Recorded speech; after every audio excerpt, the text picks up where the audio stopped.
এই 2 কেজি মাছ দাও তো।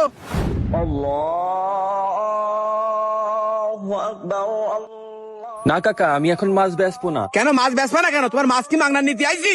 2 কেজি মাছ দাও। না কাকা, আমি এখন মাছ বিক্রি করতে পারবো না। আজান দিয়ে দিয়েছে তো, আমি নামাজ পড়তে যাব। আপনাকে যদি আমার কাছ থেকে মাছ নিতে হয় তাহলে একটু অপেক্ষা করতে হবে। কেন? তোমার 2 কেজি মাছ দিতে কত সময় লাগবে? আমার মাছ দিয়ে তারপর নামাজে যাও। না কাকা, আমি মাছ দিতে পারবো না। আপনাকে এখন মাছ দিতে গেলে আমার জামাত ছুটে যাবে। জামাতে ছাড়া আমি নামাজ পড়ি না। এখান থেকে মসজিদটা অনেক দূরে তো, আপনাকে মাছ দিতে গেলে আমার দেরি হয়ে যাবে। আরে এ আহমক নাকি, কাস্টমারের মাছ না দিয়ে নামাজ পড়তে যাচ্ছে। চাচা, আপনি যদি ব্যস্ত থাকেন এই পাশের দোকান থেকে মাছ কিনে নিতে পারেন। আমার জামাত ছুটে যাবে, আমি নামাজে গেলাম। এই চাচা এদিকে আসেন, মাছ দেখেন, এই জায়গায় ভালো ভালো মাছ আছে। কটুক লাগবে দেখেন। বুঝলাম না তো, এ কিরম দোকানদার মাছ না দিয়ে নামাজ পড়তে চলে যাচ্ছে? আরে চাচা ওদিক যাচ্ছেন কি জন্য? ওর মাছ বেশি একটা ভালো না, ওর মাছ খারাপ বলে ও মাছ ধুয়ে নামাজ পড়তে যাচ্ছে। কয় কেজি লাগবে আপনার বলেন তো আপনি? ভালো থেকে 2 কেজি মাছ দাও, তাড়াতাড়ি দাও। আচ্ছা চাচা ঠিক আছে, দাঁড়ান আপনাকে টাটকা টাটকা দেখে মাছ দিচ্ছি। এই মাছের হেভি স্বাদ, খালি বসবেন। এনেন চাচা। আর শোনেন চাচা, এই বাজারে আমি একদম টাটকা টাটকা মাছ বেচছি। মাছ লাগলেই আমার কাছে চলে আসবেন, ঠিক আছে? আচ্ছা ঠিক আছে, এই নাও টাকা। আচ্ছা কাকা, আবার আইসেন। আচ্ছা। এই তোর কি বাজারে ব্যবসা করার ইচ্ছা আছে? তুই কাস্টমার ফেলাই তুই নামাজ পড়তে চলে গেলি কি জন্য? কেন তোমার পরে নামাজ পড়লি কি হইতো? তুমি কি একদম মাওলানা হয়ে পড়িছাও যে তোমার পরে জামাতে ছাড়া নামাজ হবে না? ভাই, জামাতে নামাজ না পড়লে আমার ভালো লাগে না। আর রিজিকের মালিক তো আল্লাহ।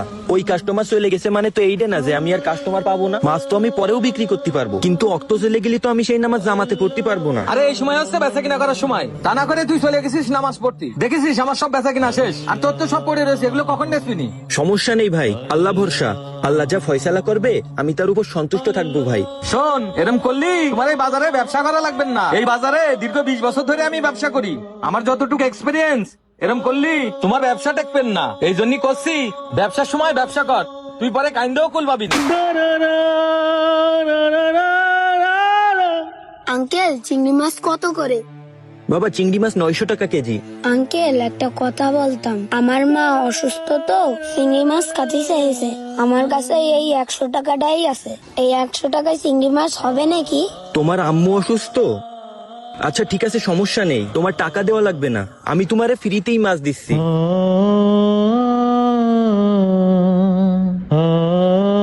এই নাও বাবা, তোমার মাকে খাইও, ঠিক আছে? ঠিক আছে। তোমার কোনো টাকা দেওয়া লাগবে না। উনি দাতা হাতিম তাই হয়ে পড়েছে, মানুষটা মাগনা মাছ বিলচ্ছে। আচ্ছা আঙ্কেল, আপনাকে অনেক ধন্যবাদ। আমার আম্মু দেখলি খুব খুশি হবেন, আর আপনার জন্যও দোয়া করবেন।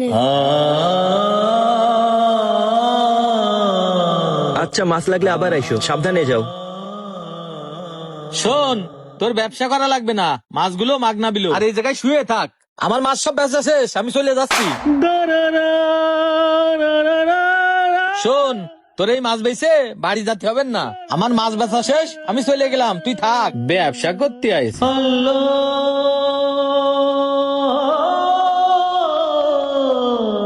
ভাই আপনার মাছ কি ভালো হবে না? জি ভাই, ভালো টাটকা টাটকা মাছ আছে। ও আচ্ছা, এখানে কত কেজি মাছ আছে? ভাই এখানে টোটাল 30 কেজি মাছ আছে। তা ভাই কতটুকু লাগবে আপনার বলেন? সবটুকুই দিয়ে দাও, আমার বাসায় কালকে বিয়ের অনুষ্ঠান তো, এই সবগুলোই লাগবে না।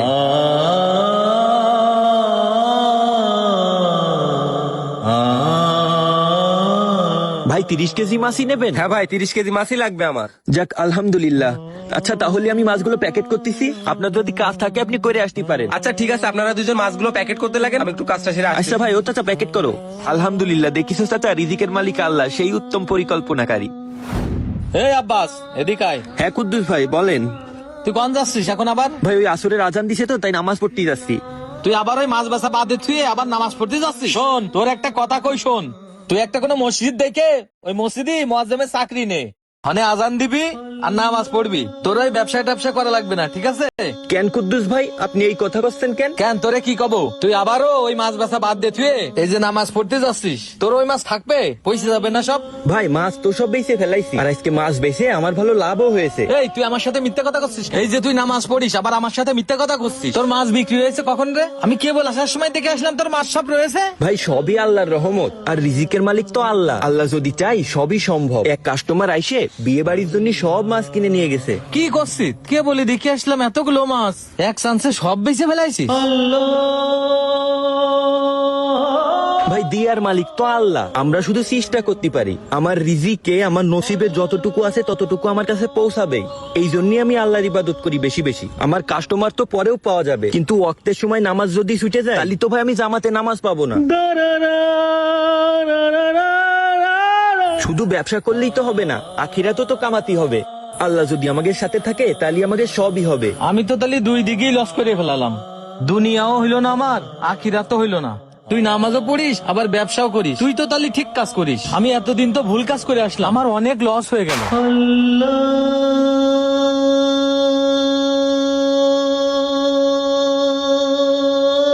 না ভাই এখনো লস করেননি, এখনো সময় আছে। ওই দেখেন আসরের আজান দিচ্ছে। আল্লাহু আকবার, আল্লাহ। চলেন আমরা নামাজটা পড়ে আসি, আসেন ভাই। রিজিকের মালিক আল্লাহ তাআলা, তাই আমাদের সব কাজ কাম বাদ দিয়ে আল্লাহ তাআলার ইবাদত করতে হবে। মহান আল্লাহ তাআলা আর রাজ্জাক, তিনিই আমাদের রিজিক নির্ধারণ করে থাকেন। তিনি আমাদের রিজিকে যতটুকু লিখেছেন ততটুকু আমাদের কাছে পৌঁছাবে। শুধুমাত্র ধৈর্য ধরে আল্লাহ তাআলার উপর ভরসা রাখতে হবে। তাই নামাজকে বলো না কাজ আছে, কাজকে বলো আমার নামাজ আছে। নামাজকে বলো না কাজ আছে, কাজকে বলো আমার নামাজ আছে। নামাজকে বলো না কাজ আছে, কাজকে বলো আমার